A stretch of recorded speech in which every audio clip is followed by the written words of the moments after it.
아브라함이 가나안 땅의 기근으로 인하여 하나님께 묻지도 않고 그냥 애굽에 내려가 버린 사건으로 인하여서 애굽 땅에서 한바탕 곤욕을 치르게 됩니다.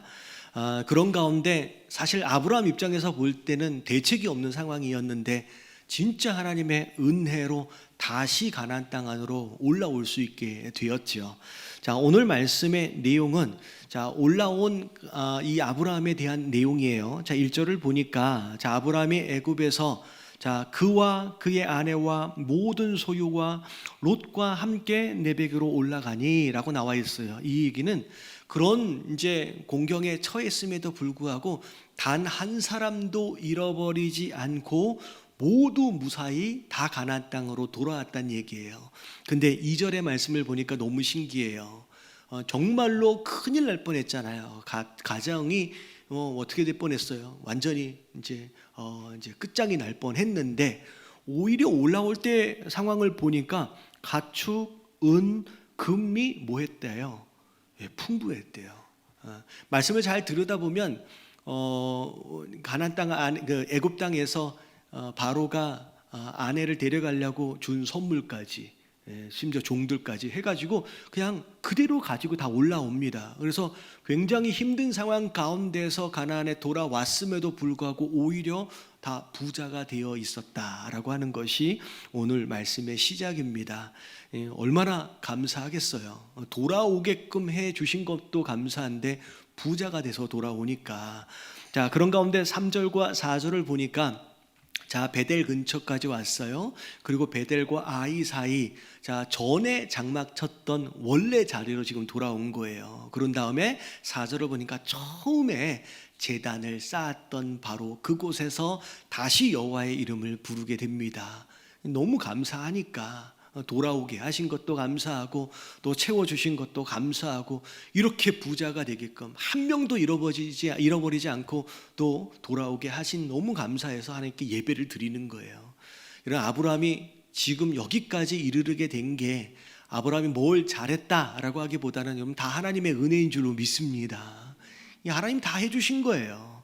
심지어 너무 부자가 되다 보니까 5절을 보니까 아브라함뿐만이 아니라 함께 따라다니고 있던 롯도 함께 부자가 됐어요. 그러다 보니까 땅은 굉장히 제한적인데 같이 이제 옆에 붙어 있다 살다 보니까 이제 아브라함의 목자와 롯의 목자가 서로 다투는 일까지 벌어집니다. 이만큼 부자가 된 거죠.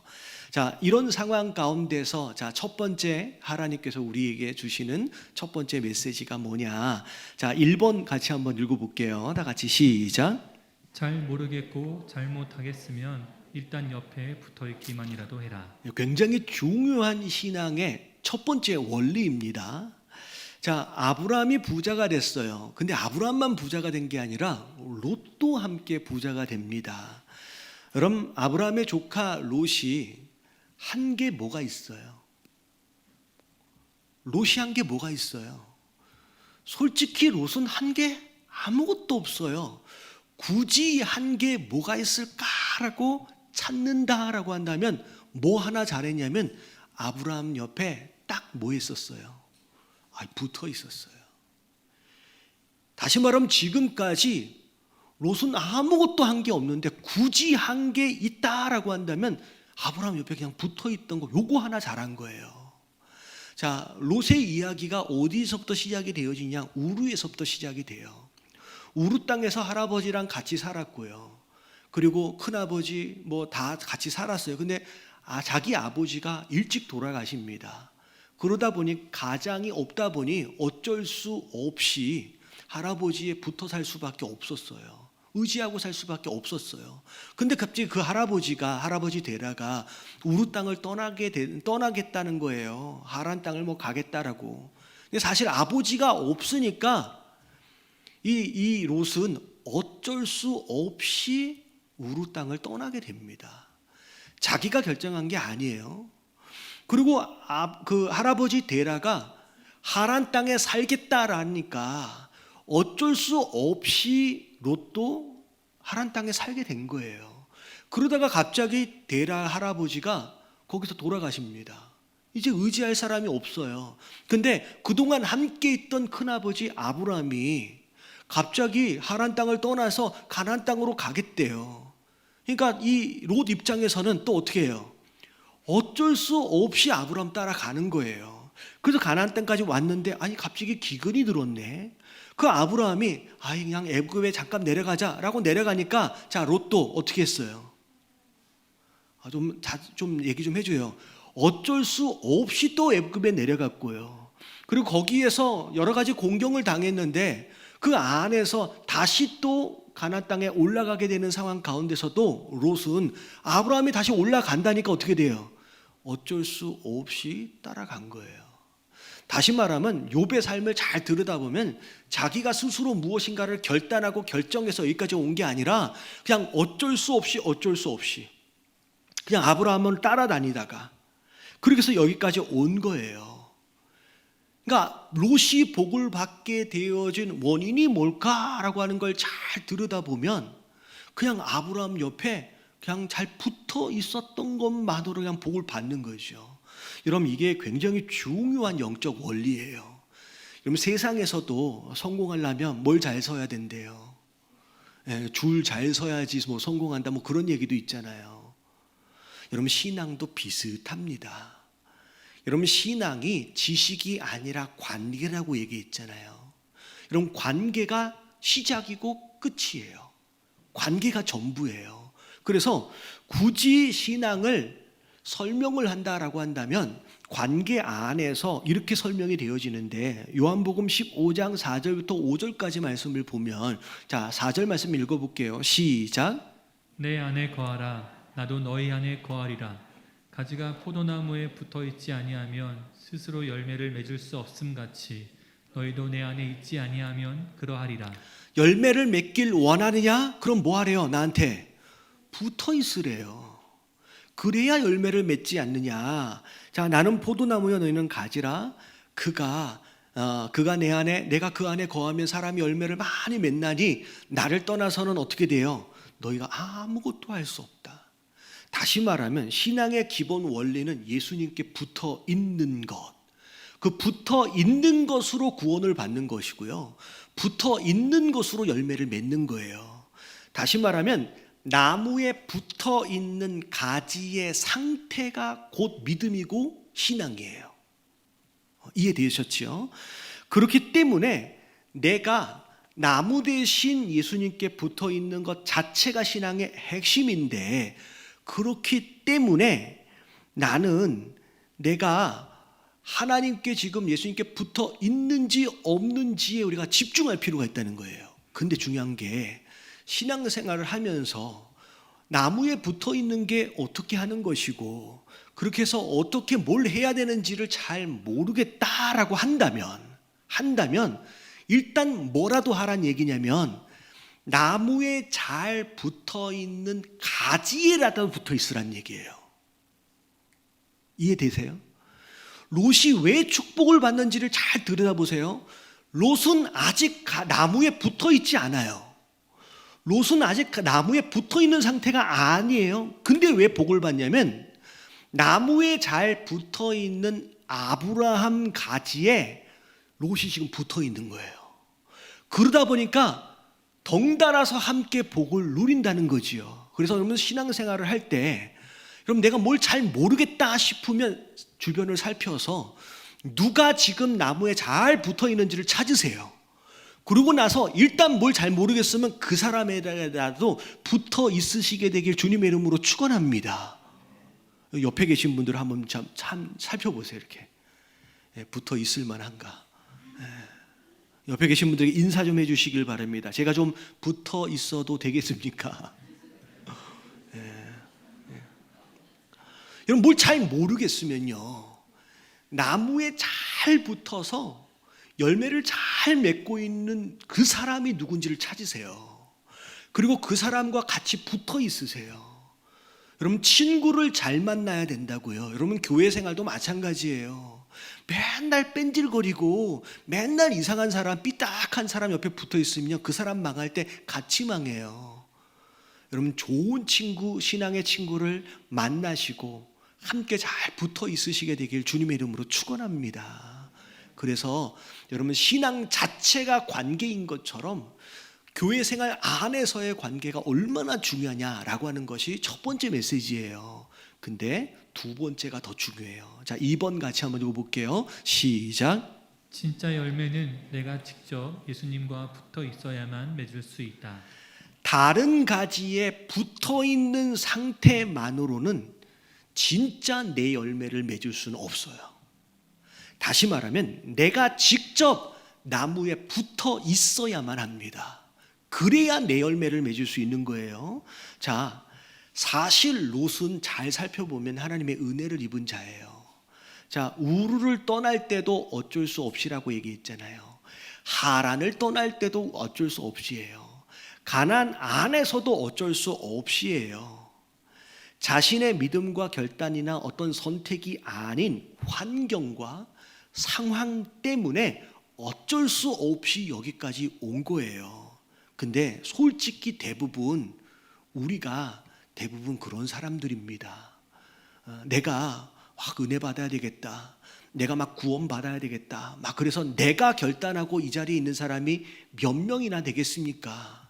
솔직히 부모님 때문에, 아니면 친구 때문에, 내 아내 때문에, 내 남편 때문에, 어떤 환경이나 상황 때문에 어쩔 수 없이 돌다 여기에 와 있는 경우가 더 많은 것 같아요.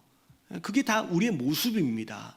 근데 더 중요한 건 그 어쩔 수 없이라고 하는 상황 안에 숨겨진 하나님의 섭리가 있어요.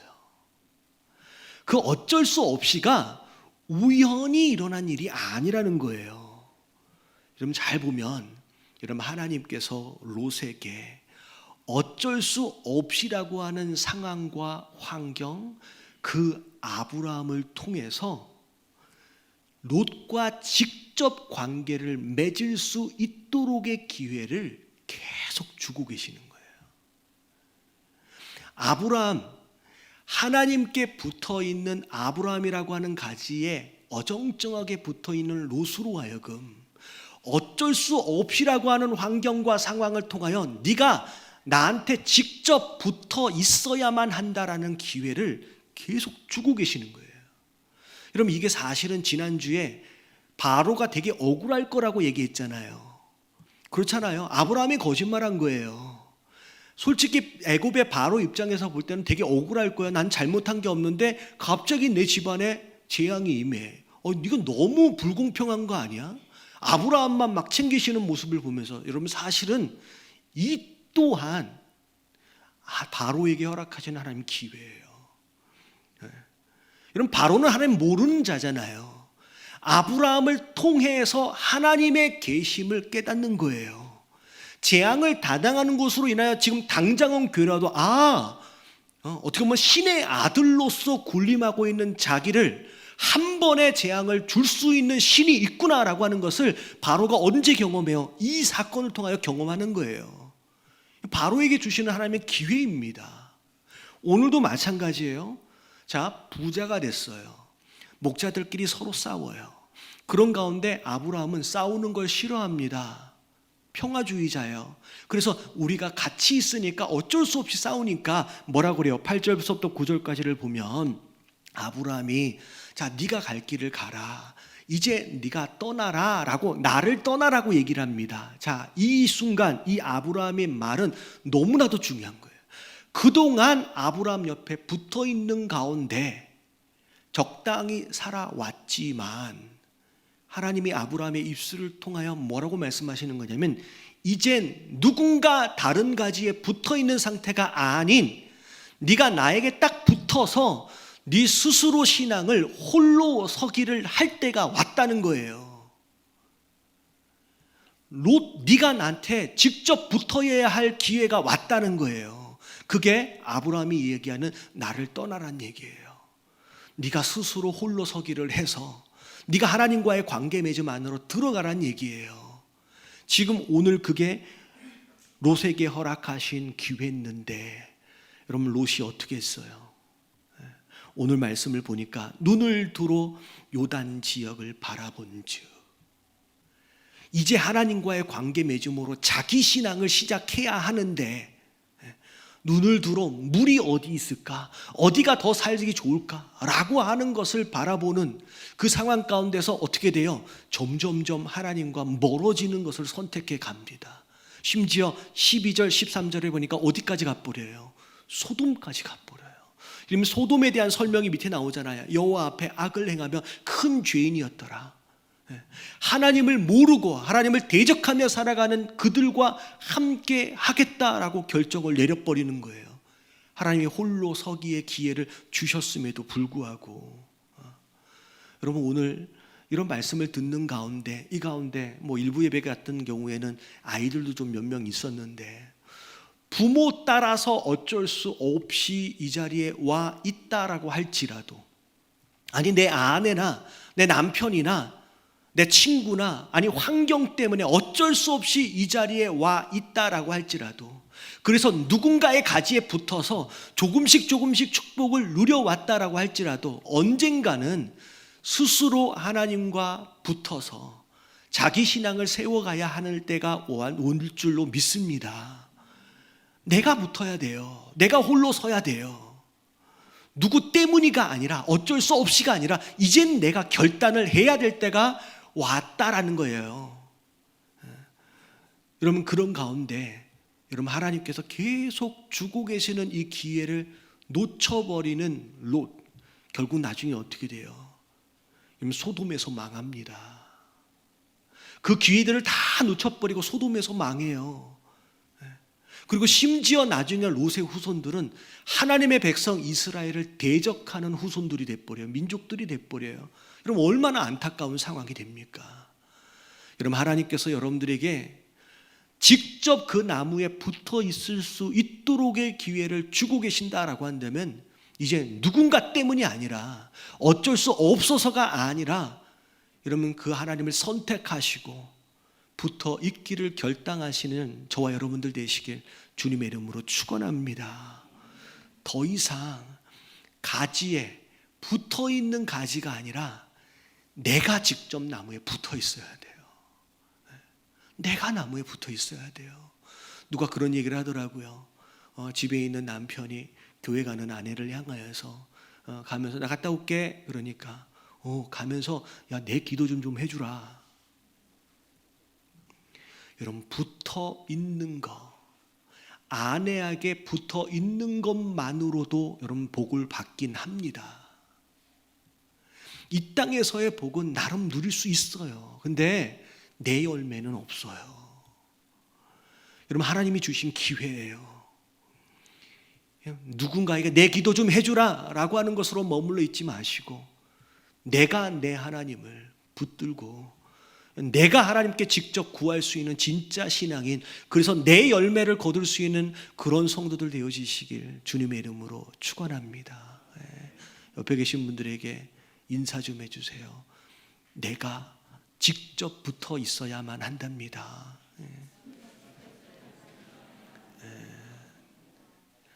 자, 마지막 세 번째 같이 한번 읽어볼게요. 다 같이 시작. 가득 채워짐이 없이는 절대 흘러넘칠 수 없다. 자, 지금까지 롯에 대해서 이야기를 많이 했는데, 자, 마지막으로 아브라함에 대해서 좀 얘기를 좀 할게요.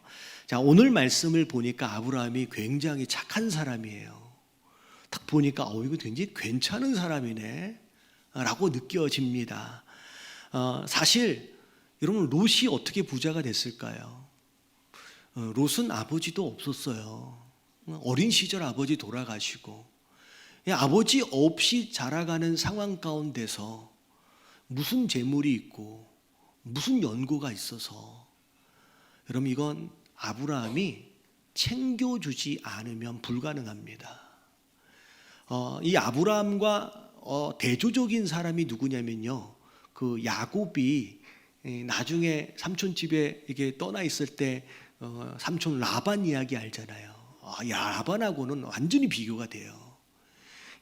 조카가 왔는데 조카를 종 노릇한 종처럼 부려먹습니다. 자기 딸 시집 보내려고 큰 딸, 작은 딸 속여가면서 넣으면서 14년을 부려먹어요. 근데 그 14년을 부려먹으면서 이 야곱 자기 재산을 하나도 주지 않습니다. 그러니까 오직 했으면 야곱이 얘기를 먼저 했을까? 내 재산이 좀 있어야 되지 않겠습니까? 아이들도 딸렸고 가정도 있는데 내게 좀 있어야 되지 않겠습니까? 라고 해서 계약을 해왔는데 나중에 야곱이 부자가 되니까 라반이 어때요? 막 화를 내면서 나중에 마지막 부분을 보면 심지어 야곱의 것, 그나마 계약으로 가져간 건데 그거 다 빼앗고 야곱 심지어 죽이려고까지 합니다. 그게 라반의 모습이에요. 그러니까 아비가 없으니까, 물론 가나안 땅에 이제 이삭이 있지만 옆에 없으니까 그렇게 막 못돼 먹게 하는 거예요. 악덕 업주처럼. 근데 여러분, 롯은 진짜 아버지가 없잖아요. 일찍 돌아가셨잖아요. 아무 연고도 없는 그 롯이 그냥 옆에 따라오는 거예요. 근데 얘를 가정도 꾸리게 해주고 어떻게 보면 하나씩 하나씩 챙겨주는 거예요. 그러니까 자기께 생기죠. 그래서 부자가 된 거예요. 어찌 보면 아브라함이 챙겨줬으니까 롯이 여기까지 온 거예요. 그리고 그 다음 내용을 보면 물질이 많아졌어요. 양들이 많아졌어요. 목자들이 싸웠어요. 여러분, 이 상황은 누가 봐도 먼저 롯이 와서 아브라함에게 뭐 해야 돼요? 여러분, 사람이면 양심이 좀 있으면 사과해야죠. 아브라함 큰아버지 죄송합니다. 우리 목자를 내가 잘못 가르쳐서. 여러분, 같은 목자가 아니에요. 따라와서 부자가 됐어요. 은혜를 입은 자로서 아브라함에게 사과하는 게 맞는 거예요. 죄송합니다. 제가 미안합니다. 이게 맞는 거지요. 근데 그렇기는커녕 오히려 아브라함이 뭐라 그래요? 네가 같이 있기는 힘드니까 네가 갈 길을 가라. 네가 선택하라 라고 얘기하면 조카로서 뭐라 그래야 돼요? 큰아버지 제가 어떻게 선택을 합니까? 큰아버지가 먼저 선택하셔야지요 라고 해야 되는데 이 뭐 없는 놈이라고 네 가지 없다 그러잖아요. 지가 고개를 들어가지고 어디가 좋을까라고 자기가 선택을 해요. 여러분, 이건 도덕도 없고 윤리도 없고요. 네 가지도 없고요. 아무것도 없는 애예요. 근데 그렇게 해서 좋은 땅 선택해서 가버리는 그 조카를 향하여 아브라함이 야, 너 잠깐만 이리 와봐봐. 내가 이런 말까지는 안 하려고 그랬는데 라고 하는 게 있어요, 없어요? 성경 안에 아무 데도 없어요. 그냥 잘 가 하고 보내줍니다. 여러분, 이런 모습을 보면서 와, 너무 괜찮은 사람이에요. 너무 괜찮은 사람. 여러분, 이런 사람 되시길 주님의 이름으로 축원합니다. 성경을 보니까 빌립보서 4장 5절 말씀 같이 한번 읽어볼게요. 시작. 너희 관용을 모든 사람에게 알게 하라. 주께서 가까우시니라. 여러분, 관용이라고 하는 것은 관대하다, 너그럽다는 얘기인데 다른 말로 풀으면 손해볼 용기가 있다는 얘기예요. 비록 내가 조금 손해를 보더라도 오케이, 가져가. 오케이, 네가 선택해. 그럼 이 관용을 모든 사람에게 알게 하라라고 하나님 말씀하시는 거예요. 근데 여러분, 이게 쉬워요, 어려워요? 여러분, 솔직히 이게 어려워요. 어떻게 아브라함이 이렇게 할 수 있었을까? 여러분, 솔직히 우리는 그렇게 너그러울 수 있고 그렇게 관대할 수 있는 실력이 우리 안에 없습니다. 그래서 우리가 말씀을 다 들여다보면 관용을 모든 사람에게 알게 하라라고 말씀하시기 전에 그 관용을 베풀기 위한 가장 기본적인 전제 조건을 그 앞절에서 이야기하고 있어요. 자, 빌립보서 4장 4절 말씀. 자, 같이 한번 읽어봅니다. 시작. 주 안에서 항상 기뻐하라. 내가 다시 말하노니 기뻐하라. 기뻐하래요. 다시 말한다. 강조하면서 기뻐하래요. 이 기뻐함이 관용의 조건이에요. 자, 이걸 설명을 드리면 이런 내용이에요. 그릇에 물이 담겨 있어요. 왜냐면 그릇에 담겨 있는 그 물이 넘쳐 흐르려면 일단 뭐 해야 돼요? 일단 그 그릇 안에 가득 채워져야 돼요. 그릇 안에 가득 채워짐이 없이는 절대 넘쳐 흐를 수가 없습니다. 여러분, 넘쳐 흐른다라는 것이 바로 너그러움이에요. 넘쳐 흐른다라고 하는 것이 손해볼 용기예요. 넘쳐 흐른다라고 하는 것이 관대함이에요. 우리 삶 가운데 관대함, 관용, 너그러움, 손해볼 용기가 생기려면 일단 내 그릇이 어떻게 돼야 돼요? 채워져야 돼요. 여러분, 채워짐이 없이 넘치는 걸 기대한다는 것은 욕심입니다. 다시 말하면 아브라함의 아내 것이 이미 채워졌어요. 심지어 그 한계를 넘어서 흘러 넘칠 수 있는 상황이 되었기 때문에 아브라함의 관용적 모습이 나타나는 거예요. 원래 착한 사람이 아니라는 얘기예요. 자, 무엇을 근거로 이렇게 말하고 하고 있느냐? 언제 아브라함이 이 안에서 채워졌냐면 애굽에서 채워졌어요. 여러분, 애굽의 상황을 보세요. 누가 봐도 아브라함이 잘못했어요.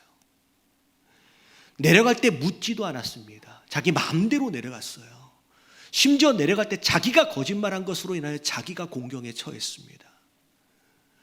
바로가 잘못한 게 아닌데도 불구하고 지난주 팔이 안으로 굽는다고 오히려 바로의 집안에 재앙을 내리시고 오히려 아브라함은요 그냥 끌어안아 주셨어요. 그리고 그 말도 안 되는 상황 가운데서 오히려 부자가 돼서 가나안 땅으로 돌아올 수 있도록 허락하셨어요.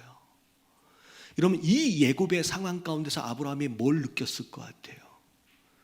내가 잘못해도, 내가 넘어져도 하나님은 누구 편이에요? 하나님은 무조건 내 편인 거예요. 애굽에서 아브라함이 느낀 게 바로 그거예요. 내가 잘못했음에도 불구하고 하나님은 무조건 내 편 되어주셔서 나를 끌어안아 주시는 거예요. 내가 어떤 수렁에 있어도 하나님은 나를 건져주시는 분이다라고 하는 것에 대한 확신을 애굽에서 올라오면서 느끼게 됩니다. 그것에 대한 확신이 딱 들어오는 순간 지금 눈에 보이는 땅은 별로 중요하지 않아요. 내가 더 얼마나 많은 양이 있냐라고 하는 건 별로 중요하지 않아요. 내가 지금 어떤 땅에서 사느냐라고 하는 건 별로 중요하지 않아요. 왜? 하나님이 지금 내 인생을 뭐하고 계세요? 책임지고 계시니까요. 내가 잘못해도 나를 끌어안으시는 그 아버지의 사랑이 느껴지는 순간 그 잔이 확 채워져 버려요. 그 순간 내가 뭘 양보해도 뭘 내줘도 내가 손해본다고 느껴지지가 않으니까 넉넉하게 베푸는 마음이 돼버리는 거예요. 원래 착한 사람이 아니라. 여러분, 누군가를 섬기고 누군가를 정말 너그럽게 관대하게 그렇게 해줄 수 있는 사람이 되어지려면 먼저 내 안에 그릇이 채워져야 하는 줄로 믿습니다. 그게 기뻐하라요. 네 안의 것으로 채우라는 거예요. 그래야 그 다음에 일이 되어진다는 거예요. 그래서 데살로니가전서 5장 16절부터 18절까지 뭐가 하나님의 뜻이냐라고 하는 거에 대해서 뭐라고 얘기해요? 다 같이 시작. 항상 기뻐하라. 쉬지 말고 기도하라. 범사에 감사하라. 이것이 그리스도 예수 안에서 너희를 향하신 하나님의 뜻이니라. 하나님의 뜻이 뭐라고요? 여러분, 기뻐하라, 기도하라, 감사하라 안에 그 어떤 것을 일을 이루기 위한 내용들은 하나도 없어요. 다 뭐에 대한 내용이냐면 내 그릇을 채우는 거에 대한 내용이에요. 기뻐하라, 기도하라, 감사하라. 그 기쁨이 차고 넘치는 게 감사거든요. 그게 하나님의 뜻이라고까지 얘기하시는 거예요. 그런 가운데 나중에 복음서에 보면 제자들이 묻습니다. 무엇을 해야 합니까? 하나님의 일을 한다는 게 과연 뭡니까? 라고 묻는 제자들을 향하여서 뭐라고 얘기하느냐? 자, 말씀하시냐? 요한복음 6장 29절만 읽어볼게요. 다 같이 시작. 예수께서 대답하여 이르시되 하나님께서 보내신 이를 믿는 것이 하나님의 일이니라 하시니. 자, 뭐가 하나님의 일이에요? 뭐 대단하게 무슨 업적을 남기고 봉사를 하고 선교를 나가고 그것 자체가 아니라 오히려 네 안에 믿음을 채우는 게 그게 하나님의 일이라고 말씀하시는 거예요. 여러분, 내 안에 여러분 이게 채워지지 않고 그것으로 인하여 차고 넘치는 상황으로 인하여 되어지는 헌신이 아니고 그것으로 인한 봉사가 아니면요, 결국 나중에 문제가 생겨요. 결국 그것 때문에 시험 들고요, 결국 그것 때문에 누군가를 아프게 하는 일들이 벌어지는 거예요. 왜 교회에서 봉사하다가 시험 들어요? 왜 교회 하다가 무언가를 하다가 어려움을 겪어요? 아직 뭐예요? 내 안의 것이 채워진 상태에서 흘러 넘치는 상태에서의 사역이 아니라 봉사가 아니기 때문이라는 거예요. 여러분 깨달아지시길 주님의 이름으로 축원합니다. 이 안에 충만해져야 돼요. 그래서 우리 교회 안에서 제일 중요한 게 뭐예요? 제가 지난 주일날 새가족 성경 공부회 때도 그런 얘기를 했어요. 우리 교회에서 제일 중요한 것은 다른 교회에서 전 교회에서 뭘 하다 왔든 상관이 없이 최소한 1년은 예배에 집중하라고. 내가 장로였든 내가 안수 집사였든 내가 뭐였든 상관이 없이 내가 예배자임으로 돌아가야 돼요. 그것으로 돌아가지 않으면요, 뭘 해도 상처가 되고요, 뭘 해도 상처를 주는 사람이 되는 거예요. 여러분 내가 목사여도 상관이 없어요. 예배자가 아니면 그건 성도가 아닌 거예요. 제일 중요한 걸 잃어버리는 거예요. 여러분 예배자가 되시길 주님의 이름으로 축원합니다. 그것으로 내 안이 다 채워져야 돼요. 그것으로 헌신이 나타나고 그것으로. 그래서 관용은 내 안에 하나님의 것으로 기쁨으로 감사함으로 채워져서 흘러차고 넘치는 것에 대한 증거가 곧 관용이 되는 거예요. 여러분 그런 삶을 사시게 되길 주님의 이름으로 축원합니다. 자, 이런 얘기를 하니까 오해하시는 분들이 계십니다. 그러면 아직도 채워지기 한참 멀었는데 그러면 다 그만둬야 되겠네. 그런 생각하시는 분 계시죠? 여러분 해 봉사를요, 헌신을 해보지 않으면 내가 얼마나 비어있는지를 알 길이 없어요. 여러분 해보니까 내 안에 비어있네. 여러분 헌신을 해본 자만이 내가 얼마나 비어있는지를 깨닫게 됩니다. 그리고 봉사의 일을 하는 과정을 통하여 내 안의 것을 더 채워야 되겠다라고 하는 동기가 부여가 돼요. 그래서 봉사를 하는 거예요. 이 얘기를 앞에 딱 듣고 이제 그만둬야겠다 라고 생각하시는 분을 회개하시길 주님의 이름으로 축원합니다. 제가 그런 말씀을 드려요. 여러분 교회 안에서의 모든 봉사는 하나님의 교회를 위한 것이지만 결국 누굴 위한 거예요? 나를 위한 거예요. 여러분 오히려 교회 안에서 부딪히는 과정을 통하여 나의 나됨이 만들어져 갑니다. 내게 도움이 되는 거예요. 자, 오늘 말씀 정리할게요. 내가 신앙생활 뭘 어떻게 해야 될지 나는 잘 모르겠다. 그러면 누굴 찾아야 돼요? 옆에 내 말 잘 들어주는 뺀질거리는 사람 찾지 마세요. 내가 불평하고 원망하는데 맞장구 쳐주는 그런 사람 찾지 마시고 나무에 딱 붙어서 진짜 열매를 맺고 있는 사람을 찾으세요. 그리고 그 사람 옆에 가까이 붙으세요. 그것만으로도 많이 배워요. 그것만으로도 복을 누린다니까요. 근데 더 중요한 거, 자, 그렇게 끝까지 가면 돼요, 안 돼요? 안 돼요. 그것 가지고는 내 열매는 없어요. 내 열매는 없어요. 내가 열매를 맺으려면 내가 나무에 붙어 있어야 돼요. 근데 잘 보세요. 그동안 직접 내가 나무에 붙어 있을 수 있도록의 기회를 지금까지 계속 주셨습니다. 내 부모님을 통하여, 내 아내를 통하여, 어쩔 수 없이라고 하는 상황과 환경을 통하여 기회를 계속 주셨어요. 여러분 그 기회를 날려버린 롯처럼 망하는 인생 되지 마시고 여러분 그 기회를 잡아야 합니다. 내가 붙어서 내가 그 나무의 가지가 돼서 내가 열매를 맺어야 돼요. 그리고 마지막으로 여러분 원래 착한 사람은 없어요.